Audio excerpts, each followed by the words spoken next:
آپ مرنے کے بعد کس طرح یاد کیے جانا چاہتے ہو؟ کیا آپ چاہتے ہو کہ لوگ آپ کی کمی محسوس کریں؟ کسی انسان کو کبھی اس بات پر عزت و محبت نہیں ملی کہ اس نے کیا کچھ حاصل کیا ہے، بلکہ اس بات پر کہ اس نے کیا کچھ دوسروں کو دیا ہے۔ زندگی یہ ہے کہ دوسرے آپ سے کتنے خوش ہیں۔ سب مر کر قبروں میں جاتے ہیں، لیکن اچھا انسان مر کر لوگوں کے دلوں میں چلا جاتا ہے۔ کامیابی کا پیغام۔ آپ کی اصل شناخت۔ تقریباً 100 سال پہلے ایک شخص نے صبح کے وقت اخبار دیکھا۔ وہ یہ پڑھ کر حیران اور خوفزدہ ہو گیا کہ اس کا نام فوت ہو جانے والوں کے کالم میں درج تھا۔ اخبار میں غلطی سے اس کی وفات کی اطلاع شائع ہو گئی تھی۔ یہ خبر پڑھنے سے اسے سخت صدمہ ہوا۔ اس نے سوچا، کیا میں زندہ ہوں یا مر چکا ہوں؟ تھوڑی دیر بعد جب اس کے حواس بحال ہوئے تو اس نے سوچا کہ لوگوں نے اس کے حوالے سے کن تاثرات کا اظہار کیا ہے۔ وفات کی خبر کی سرخی تھی، ڈائنامائٹ کنگ فوت ہو گیا۔ خبر میں لکھا تھا وہ موت کا تاجر تھا۔ در حقیقت وہ شخص ڈائنامائٹ بم کا موجد تھا۔ جب اس نے پڑھا کہ اس کے لیے موت کا تاجر کے الفاظ استعمال کیے گئے ہیں تو اس نے خود سے پوچھا، کیا لوگ مجھے ان الفاظ میں یاد رکھیں گے؟ اس نے سوچا کہ وہ تو اس طرح یاد رکھا جانا نہیں چاہتا۔ اس دن سے اس نے امن کے لیے کام شروع کر دیا۔ ڈائنامائٹ کنگ دراصل ایلفرڈ نوبل تھا اور آج اسے عظیم ترین نوبل پرائز کے حوالے سے یاد کیا جاتا ہے۔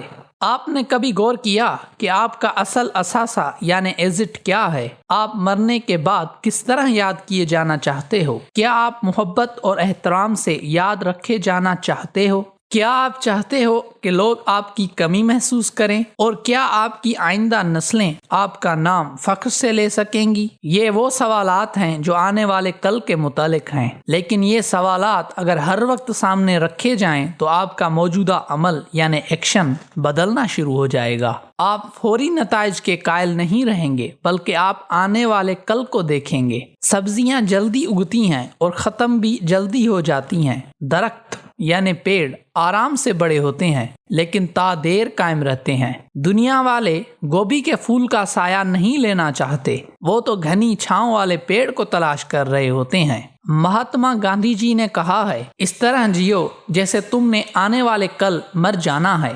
زندگی کھیل تماشا نہیں، ایسا نہیں کہ ہم بیٹھے رہیں اور واقعات کو رونما ہوتے دیکھتے رہیں۔ ہمیں چاہیے کہ ذاتی مفادات کے ساتھ ساتھ معاشرتی ذمہ داریوں کو بھی سامنے رکھیں۔ قلیل مدتی فائدے کے لیے غلط فیصلے کرنے کے بجائے طویل مدتی فائدے کے لیے درست فیصلے کریں۔ ہمیں خبر ہونی چاہیے کہ کب اور کہاں ڈٹ جانا ہے۔ بڑے اعتماد کے ساتھ بھٹکنے سے بہتر ہے کہ ہم کسی بڑے مقصد کو مد نظر رکھیں اور چھوٹے چھوٹے قدموں کے ساتھ منزل کی جانب چلتے جائیں۔ یہ ضرور یاد رکھیں کہ ہم اس سیارے پر ایک مقصد کے لیے بھیجے گئے ہیں۔ ہم ایک کل کے جز ہیں۔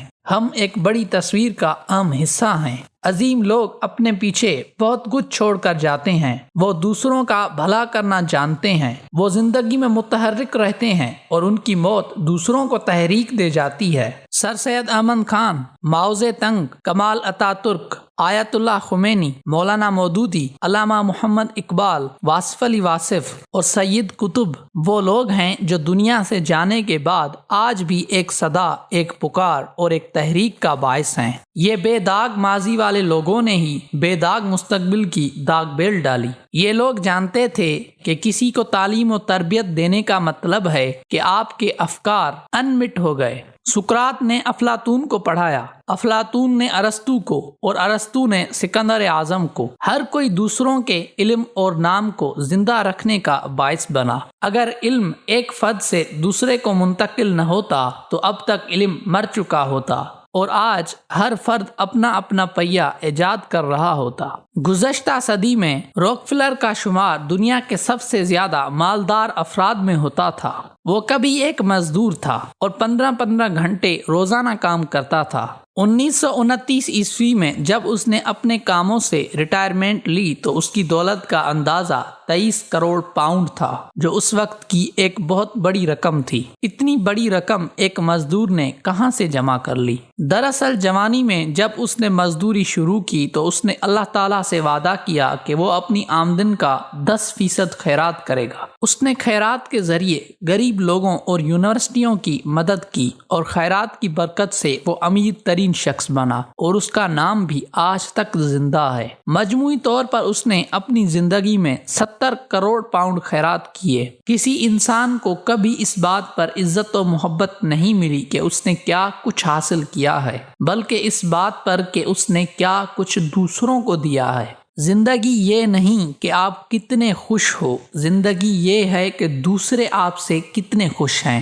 جو شخص صرف اپنا ہی خیال کرے وہ حیوانی سطح پر زندگی گزار رہا ہے، کیونکہ حیوانات بھی کسی کا خیال نہیں رکھتے، اور جو شخص اپنا بھی خیال رکھے اور دوسروں کا بھی، وہ انسان ہے، اور جو اپنا خیال کم اور دوسروں کا زیادہ رکھے وہ اللہ کا دوست ہے، اور اس کا نام مرنے کے بعد بھی زندہ رہے گا۔ واصف علی واصف صاحب فرماتے ہیں، عظیم انسان بھی مرتے ہیں لیکن موت ان کی عظمت میں مزید اضافے کا باعث بنتی ہے۔